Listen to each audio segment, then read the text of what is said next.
Hello. नमस्कार दोस्तों। स्वागत है आप सबका एग्जाम जोन पर। तो आज हम एसएससी एग्जाम के प्रीवियस ईयर क्वेश्चंस कवर करने वाले हैं।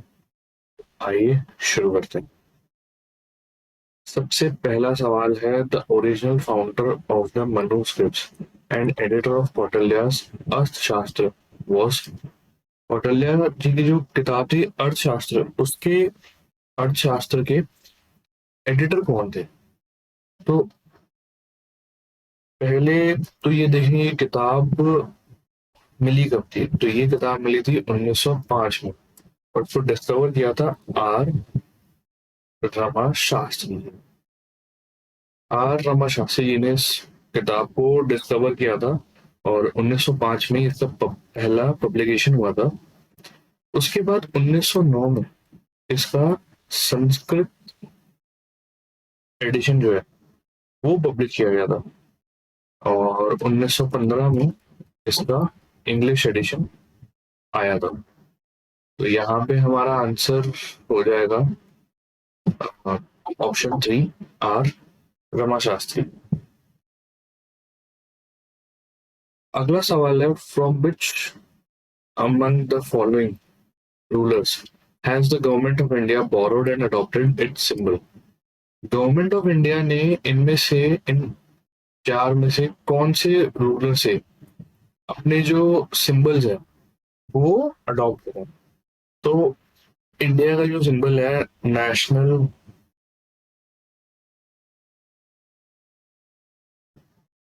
एम्बलम ऑफ इंडिया, ये अडॉप्ट किया गया था और ये था एम्परर अशोका के टाइम। तो ये जो सिंबल है ये गवर्नमेंट ऑफ इंडिया ने अडॉप्ट किया था। तो हमारा आंसर हो जाएगा ऑप्शन ए, अशोका। अब इस सिंबल की बात करें तो ये एक रेप्लिका है लॉयन ऑफ सारनाथ का। इसका एक रेप्लिका है जो कि वाराणसी यूपी में मिलता है और ये जो सिंबल है ये बनाया गया था 3rd सेंचुरी बीसी में। थर्ड सेंचुरी बीसी में पहली बार ये सिंबल बनाया गया था और ये किस जगह पे बनाया गया था? जहां पे बुद्धा जो थे, बुद्धा जो थे उन्होंने सबसे पहले पीस और इमेंसिपेशन ये अचीव किया था। तो उस जगह को एक मार्क करने के लिए ये जो सिंबल था नेशनल, जो कि लॉयन ऑफ सारनाथ का जो रेप्लिका था, वो सबसे पहले बनाया गया था। तो पूछा गया था यहाँ पे कि किस राजा ने सिंबल को बनाया था, तो आंसर हो जाएगा Ashoka. 6th century BC was an age of. 6th century BC जो थी वो उस एज को किस उससे माना जाता है? तो जो 6th सेंचुरी थी उस टाइम पे सबसे ज्यादा रिलीजियस फर्मेंट हुआ था। उसको जो है 6th सेंचुरी को उसको एज ऑफ रिलीजियस फर्मेंट माना गया था। इसी टाइम पे बुद्धिज्म और जैनिज्म, इन दोनों का इंडिया में जन्म हुआ था। यही वो टाइम है जब ये बुद्धिज्म और जैनिज्म का जन्म हुआ था, है ना? तो इसीलिए इसको ये जो पीरियड है इसको रिलीजियस फर्मेंट के तौर पे माना जाता है। और अगर वर्ल्ड लेवल पे बात करें तो उसी टाइम पे जोराष्ट्र जो थे इन्होंने प्रोटेस्ट किया था। जो भी सुपरस्टिशंस थे ईरान में उसके खिलाफ इन्होंने सुपरस्टिशन जो थे उनके खिलाफ इन्होंने प्रोटेस्ट किया था, है ना।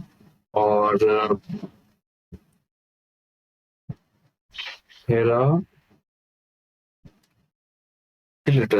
हेराक्लिटस ने ग्रीक आइलैंड का, आयोनिया का, है ना, वहां पे नए जो इनके डॉक्ट्रिन्स थे उनका प्रचार किया था। तो अगर वर्ल्ड लेवल पे देखा जाए तो वहां पे भी रिलीजियस लेवल पे बहुत सारी चीजें हुई थी। इसीलिए इस टाइम को एज ऑफ रिलीजियस फर्मेंट के तौर पे जाना जाता है। तो आंसर हो जाएगा option 4। Which of the following country has asked India to return the famous dancing girl statue from Mohenjodaro? तो जैसा कि आपको पता है मोहनजोदारो में एक डांसिंग गर्ल का स्टैचू मिला था, हाँ। तो कौन से देश ने इंडिया को कहा था कि इसको वापस दिया जाए, वापस लौटाया जाए? तो ये जो रिक्वेस्ट थी, ये सिंध गवर्नमेंट जो है पाकिस्तान की, उसने फेब 2014 में ये रिक्वेस्ट करी थी कि ये जो स्टैचू है ये वापस पाकिस्तान को लौटाया जाए। और अगर इस स्टैचू की बात की जाए तो ये ब्रॉन्ज से बना हुआ है, ब्रॉन्ज से बना स्टैचू है, जिसकी हाइट लगभग 10.8 सेंटीमीटर है। और कार्बन बैक डेटिंग से पता पड़ा है कि ये 2500 बीसी के आसपास का होगा। और करंटली ये नेशनल म्यूजियम न्यू दिल्ली में डिस्प्ले पे लगा हुआ है। तो हमारा आंसर हो जाएगा option 4, Pakistan. Who is the founder of Jainism in India? India में जैनिज्म के फाउंडर कौन है? तो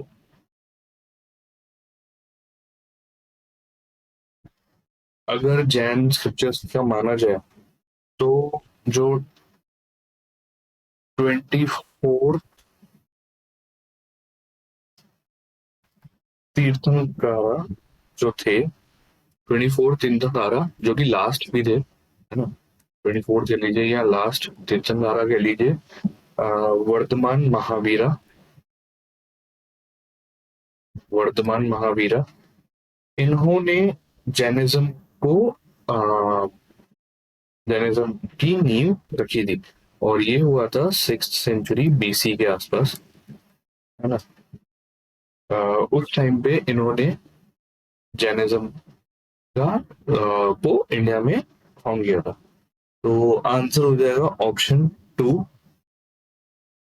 महावीरा।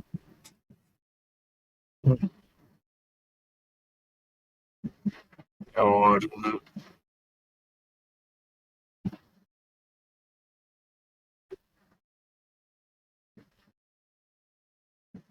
चलिए तो आगे बढ़ते हैं। अगला सवाल है, who compiled the tales of the Panchatantra? Panchatantra जो कहानियां है उसको किसने कंपाइल किया था? तो पंचतंत्र है क्या? पंचतंत्र एक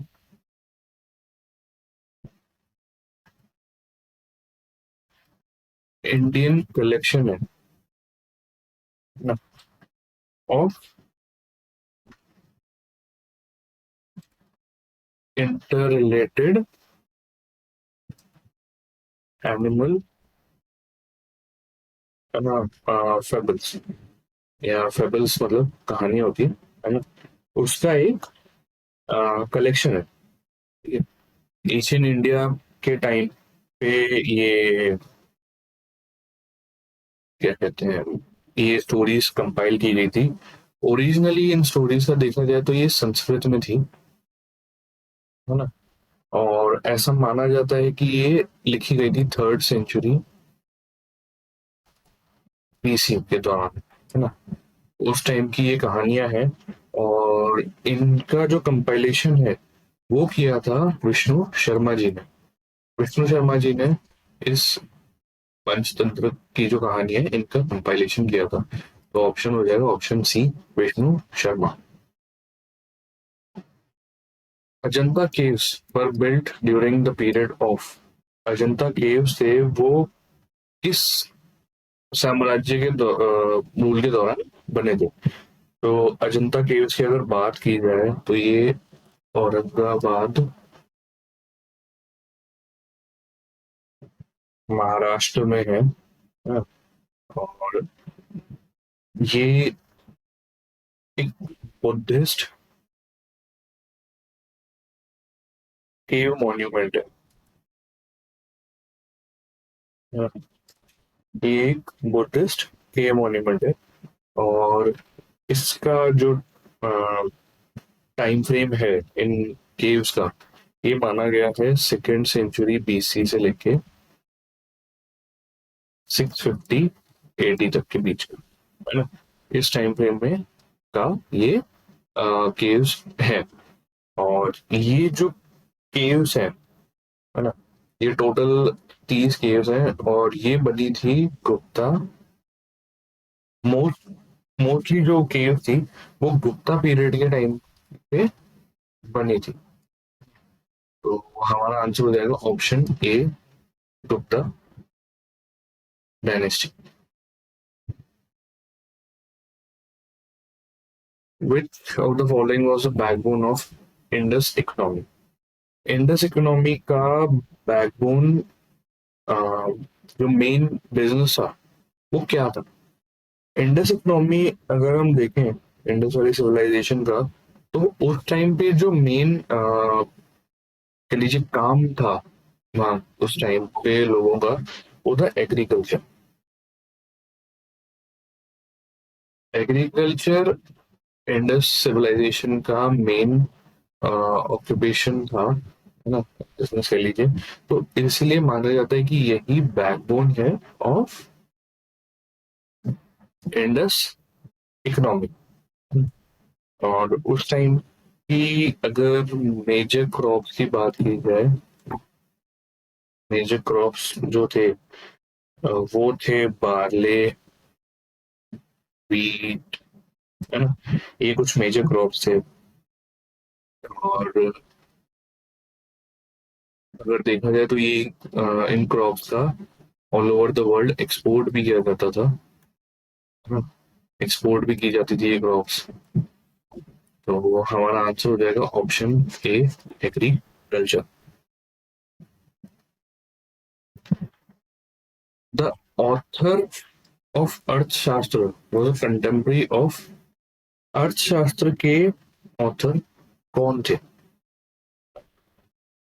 और वो यहाँ पे जो अर्थशास्त्र के ऑथर है वो कौन से राजा के समय में थे?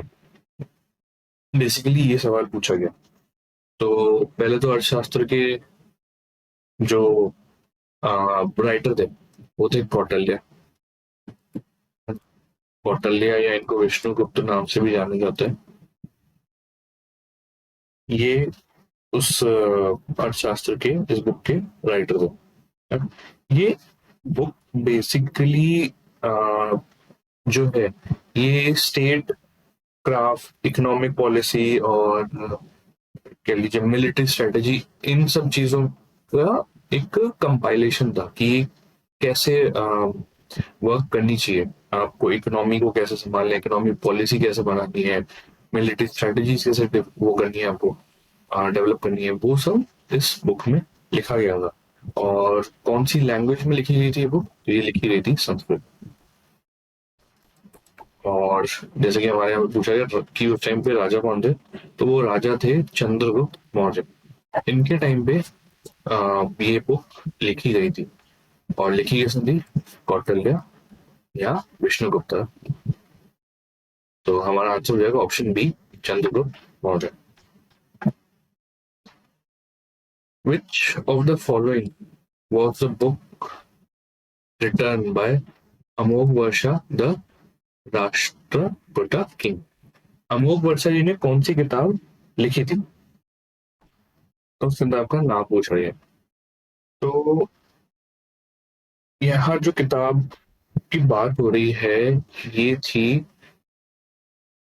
कवि राजमार्ग। कवि राजमार्ग नाम की किताब थी, ये इन्होंने लिखी थी। आ, इसका अगर मीनिंग देखा जाए तो वो था royal park for poets. Royal park of royal park for poets, इसका मतलब होता है कवि राजमार्ग का। तो ये किताब अमोघ वर्षा जी ने लिखी थी। कब लिखी थी? 1850 एडी। और किस लैंग्वेज में लिखी गई थी? तो ये लिखी गई थी कन्नड़ा लैंग्वेज में। तो हमारा आंसर हो जाएगा ऑप्शन 4, कबीर राजमार्ग।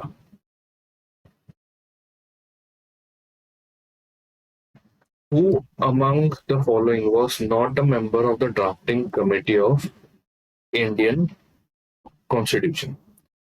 तो ड्राफ्टिंग कमेटी जो थी, इसके टोटल 7 मेंबर्स थे। हमें यहाँ पे बताना है कि इनमें से, इन 4 ऑप्शन में से कौन था जो कि ड्राफ्टिंग कमेटी के मेंबर नहीं थे। तो अगर उन 7 मेंबर के नाम देखे जाए तो एक थे बी आर अम्बेडकर जी, जो कि चेयरमैन थे। एक थे एन गोपाल स्वामी अय्यर। एक थे अल्लादी कृष्ण स्वामी अय्यर। ठीक है। एक थे डॉक्टर के एम मुंशी। एक थे एस एम सदुल्ला।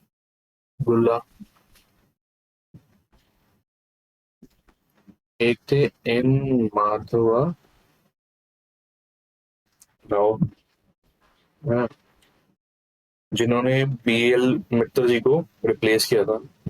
और लास्ट थे टी पी कृष्ण मचारी। कृष्ण मचारी, ये लास्ट मेंबर थे जिन्होंने डी पी खेतान जी को रिप्लेस किया। तो ये टोटल 7 मेंबर्स थे। तो हमारा आंसर हो जाएगा ऑप्शन 3, राजेंद्र प्रसाद। राजेंद्र प्रसाद जी जो थे वो हेड थे of the committee of rule of procedure, है ना। इस कमेटी के हेड थे राजेंद्र प्रसाद जी। ड्राफ्टिंग कमेटी के मेंबर नहीं थे वो, बल्कि रूल्स ऑफ प्रोसीजर के हेड थे। सही आंसर हो जाएगा ऑप्शन सी, राजेंद्र प्रसाद। अगला सवाल है, ऑटोक्रेसी मीन्स। ऑटोक्रेसी का मतलब क्या होता है? तो ऑटोक्रेसी बेसिकली मतलब होता है कि जो पावर है, जो भी गवर्नमेंट में फंक्शन हो रहा है, उसकी एक सुप्रीम पावर होती है। सुप्रीम पावर जो है वो एक ही इंसान के हाथ में होगी। और वही जो वही इंसान जो है, जो रूलर राजा है, वही सारे डिसीजन जो होते हैं, है ना, वो लेगा। और इन डिसीजंस पे कोई भी रिस्ट्रेंट नहीं है, कोई भी रेगुलराइजेशन नहीं है कि कैसे लिया जाएगा। प्योर पूरा कंट्रोल जो है वो उस एक इंसान के हाथ में होता है ना।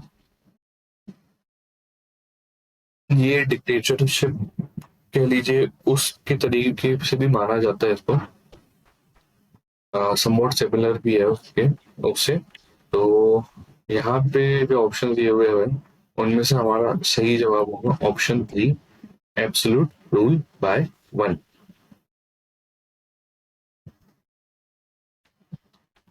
The idea of parliamentary form of government is adopted from. तो जैसा कि आपको पता है कि हमारा जो इंडियन कॉन्स्टिट्यूशन है ना, उसको अलग अलग देशों से उनके फीचर्स, जो कॉन्स्टिट्यूशन के फीचर्स थे, है ना, उसको लेके बनाया गया। वहां से कुछ कुछ फीचर्स जो थे वो लेके बनाए गए थे। तो जो पार्लियामेंट्री फॉर्म होता है गवर्नमेंट का, है ना, ये पूछा गया है कि ये हमने किससे अडॉप्ट किया था, तो ये हमने अडॉप्ट किया था यूके से।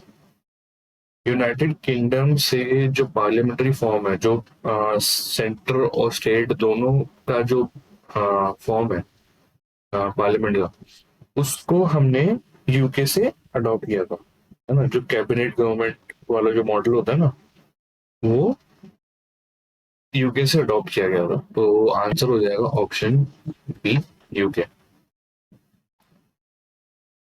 Who among the following proposed the suggestion for a constituent assembly first in 1935? सबसे पहले कॉन्स्टिट्यूंट असेंबली का जो आइडिया है, ये किसने दिया था? तो ये जो सबसे पहले असेंबली का आइडिया दिया था, वो दिया था एम एन रॉय जी ने। एम एन रॉय जी ने ये आइडिया दिया था, है ना। और 1935 में जो इंडियन नेशनल कांग्रेस थी, इसने ऑफिशियली डिमांड किया था कि कॉन्स्टिट्यूंट असेंबली बनाई जाए। एम एन रॉय जी का अगर पूछा जाए पूरा नाम क्या है, तो वो है मानवेंद्र नाथ रॉय, है ना। तो उन्होंने ही पहली बार ये सजेशन दिया था कि ये असेंबली बनानी चाहिए। और 1935 में कांग्रेस ने इसकी ऑफिशियली डिमांड भी डाल दी थी, है ना। पर ये अडॉप्ट किया गया था अगस्त 1940 में।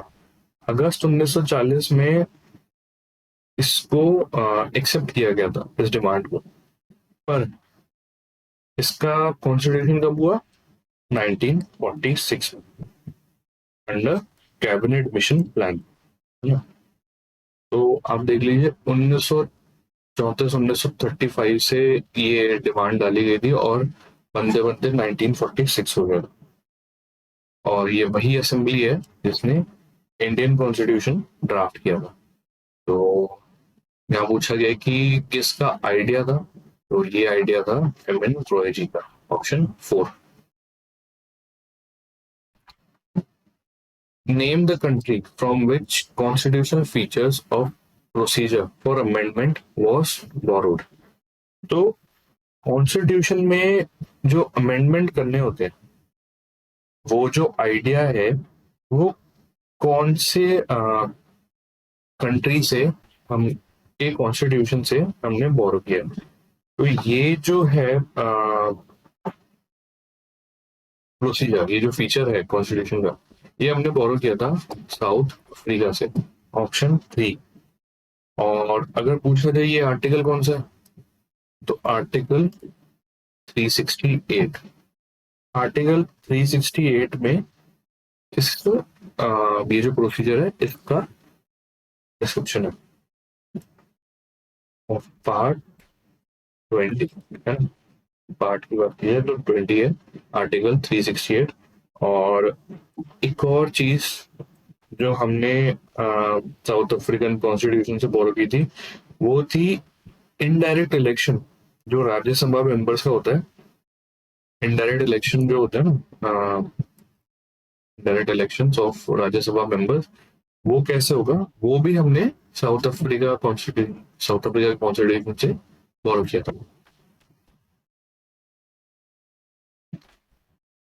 From which of the following country Indian Constitution borrowed the feature of written constitution? Return constitution का जो फीचर है, वो कौन से देश से लिया गया था? तो वो लिया गया था यूएसए से। यूएसए से हमने ये जो रिटर्न कॉन्स्टिट्यूशन का आइडिया है, वो अडॉप्ट किया गया था। और बात की जाए इंडियन कॉन्स्टिट्यूशन की, तो वो सबसे लेंदीएस्ट सबसे लेंदीएस्ट कॉन्स्टिट्यूशन है इन द एंटायर वर्ल्ड। और अगर और फीचर्स की बात की जाए जो हमने यूएसए के कॉन्स्टिट्यूशन से लिए थे, वो थे प्रेसिडेंट,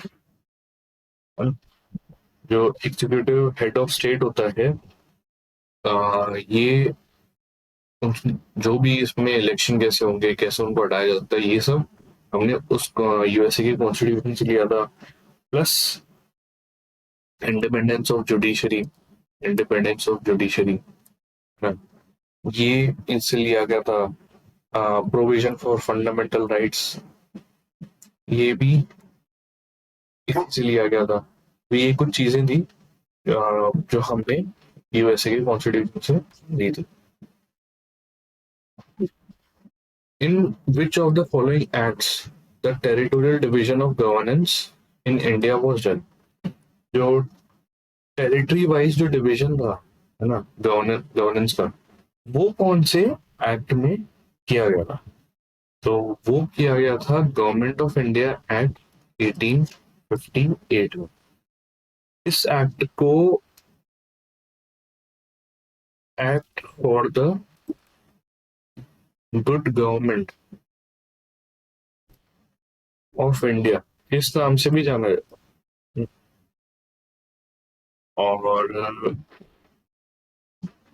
इस एक्ट के बाद जो ईस्ट इंडिया कंपनी थी ना, इसका एक तरह से लिक्विडेशन हुआ था, और जो भी पावर थी ना, पावर और टेरिटरी के लिए जो भी रेवेन्यू वगैरह था ना, वो सारा ब्रिटिश काउंट को ट्रांसफर हो गया था। ठीक है। जो भी उसके बाद पावर थी ना,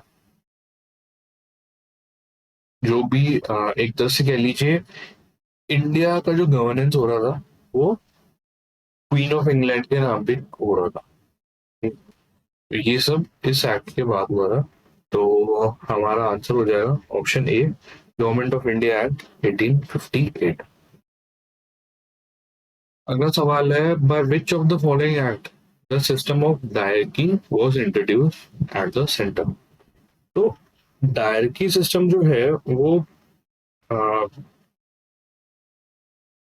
वो लाया गया था गवर्नमेंट ऑफ इंडिया एक्ट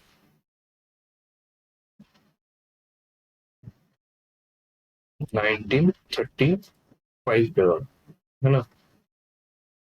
इस एक्ट में, इस एक्ट के बाद इसको डायरकी सिस्टम को लाया गया था। और सबसे पहले इंट्रोड्यूस कब हुआ था? तो ये हुआ था गवर्नमेंट ऑफ इंडिया एक्ट 1919 में। उस टाइम पे जो ब्रिटिश इंडिया के प्रोविंस थे, उसके लिए ये सिस्टम लागू किया था। और ये बेसिकली एक डबल गवर्नमेंट सिस्टम होता है, डबल गवर्नमेंट सिस्टम होता है ये। और इसमें होता क्या है, एक तरह से वही डिवीजन हो जाता है, कह लीजिए सेंट्रल स्टेट, और कैसे वो वर्क करेंगे साथ में, वैसा वो डिवीजन हो जाता है। और अगर पूछा जाए सबसे पहले इसको लाया कौन था, तो इसको लाए थे लॉर्ड कैल्सफोर्ड और एडविन एडविन सैमुअल मॉन्टैगू।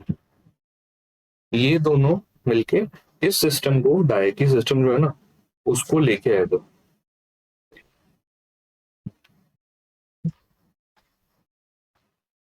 तो यहाँ पे हमारा आंसर हो जाएगा option three, 1935। Who was the first chairman of Indian Constitution's drafting assembly? बहुत ही इजी क्वेश्चन है। तो यहाँ पे हमारा आंसर हो जाएगा option three, doctor B R Ambedkar. अगर पूछा जाए कि कॉन्स्टिट्यूंट असेंबली सेटअप कब हुई थी, तो वो हुई थी 29 अगस्त 1947 को। 29 अगस्त 1947 को कॉन्स्टिट्यूंट असेंबली बनाई गई थी कॉन्स्टिट्यूशन का ड्राफ्ट प्रिपेयर करने के लिए। और कॉन्स्टिट्यूंट ये कॉन्स्टिट्यूशन अडॉप्ट कब हुआ था? 26 नवंबर 1949 में। तब ये जो कॉन्स्टिट्यूशन था उसको अडॉप्ट किया गया था। चेयरमैन की बात की जाए तो वो है बी आर अम्बेडकर जी, और टोटल 7 मेंबर थे इसमें,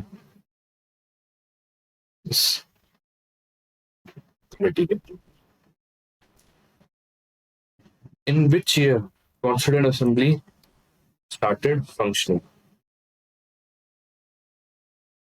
तो इसका हमने पहले ही देख लिया, इसका जवाब हो जाएगा 1947। 1947 में सबसे पहले कॉन्स्टिट्यूंट असेंबली ने काम करना शुरू किया था, है ना?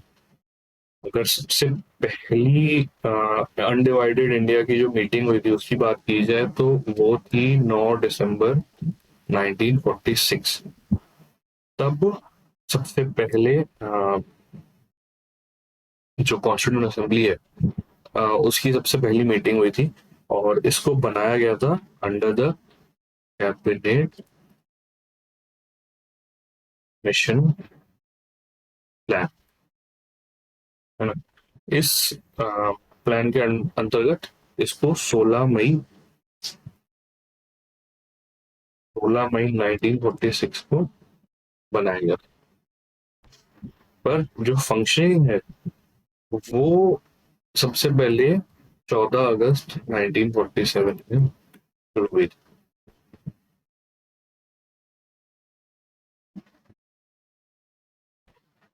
तो आंसर हो जाएगा ऑप्शन सेकंड, 1947।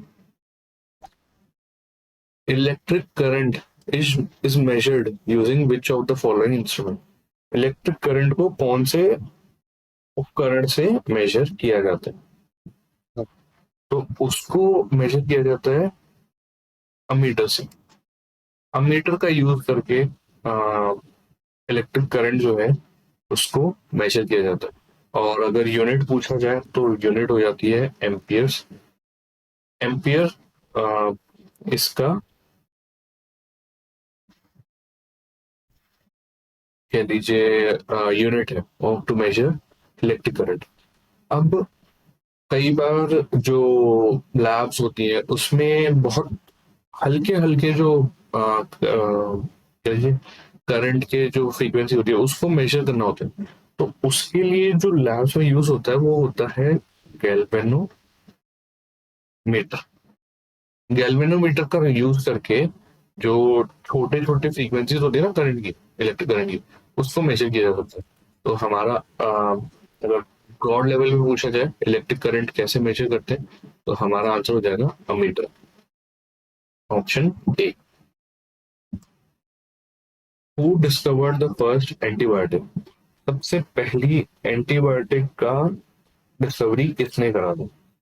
तो सबसे पहली जो एंटीबायोटिक थी उसको डिस्कवर किया था सर अलेक्जेंडर फ्लेमिंग ने। इसको सबसे पहले इन्होंने डिस्कवर किया था इन द ईयर 1928, और उस दवाई का नाम था पेनिसिलिन जी, हाँ, ये उस एंटीबायोटिक का नाम था, और इसी दवाई के कारण इनको नोबेल प्राइज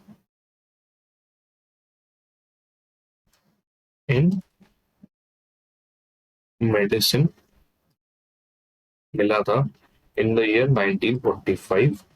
और इनके साथ उस साल हार्वर्ड लॉरे और अर्नेस्ट मॉरिस चेन, इन दोनों को भी ये अवार्ड मिला था। तो 1945 में अगर पूछा जाए कि नोबेल प्राइज मेडिसिन में किसको मिला था, तो एक थे हार्वर्ड फ्लोरे, एक थे E B Chain, Ernest Morris Chain, और एक थे सर अलेक्जेंडर फ्लेमिंग। इन तीनों को उस टाइम पे नोबेल प्राइज मिला था। और जो फ्लेमिंग जी थे, अलेक्जेंडर फ्लेमिंग, इन्होंने सबसे पहली एंटीबायोटिक को ढूंढा था इन द ईयर 1928, जिसका नाम था penicillin G. Waksman, Selman Waksman got the Nobel prize for the discovery of dash. Selman Waksman को किस चीज के लिए, किस चीज की डिस्कवरी के लिए नोबेल प्राइज मिला था? तो सबसे पहले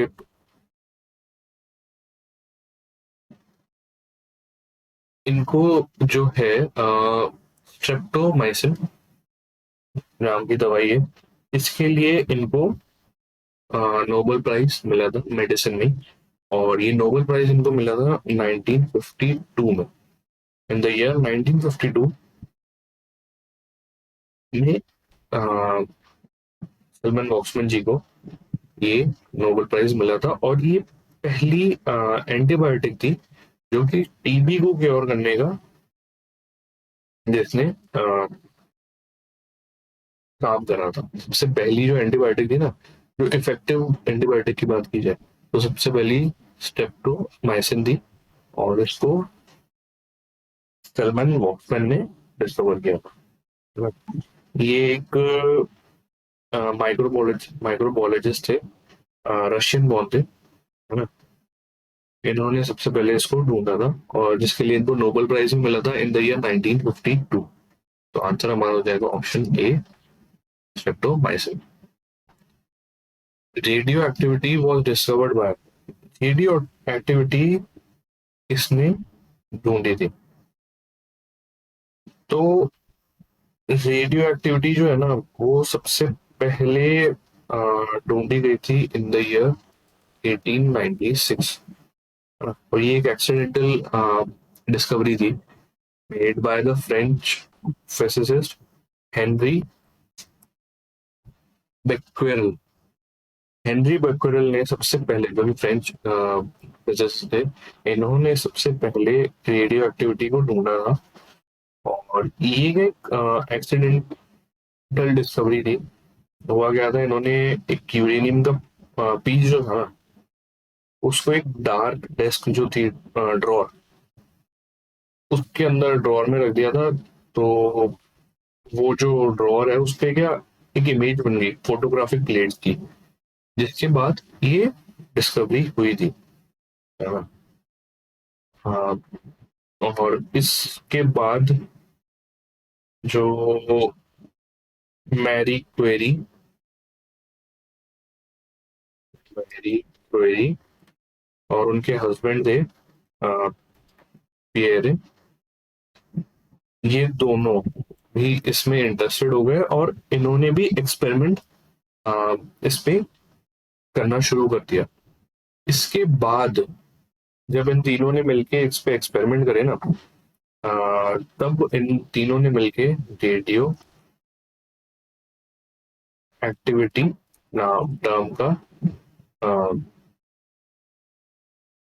रेडियो एक्टिविटी टर्म का डिसाइड किया था, है ना। कि ये जो हो रहा था, मतलब यूरेनियम को आप डार्क डेस्क में रख रहे हो, जो इमेज बन रही है, उसको जो टर्म था, टर्म का जो डिस्कवरी था, वो रेडियो एक्टिविटी इन तीनों ने मिलकर किया था। To describe the spontaneous emission जो हो रहे थे ना, जो ये पढ़ रहे थे, उसको डिस्क्राइब करने के लिए इस टर्म का यूज हुआ था। तो आंसर हमारा हो जाएगा हेनरी बेक्वेरेल।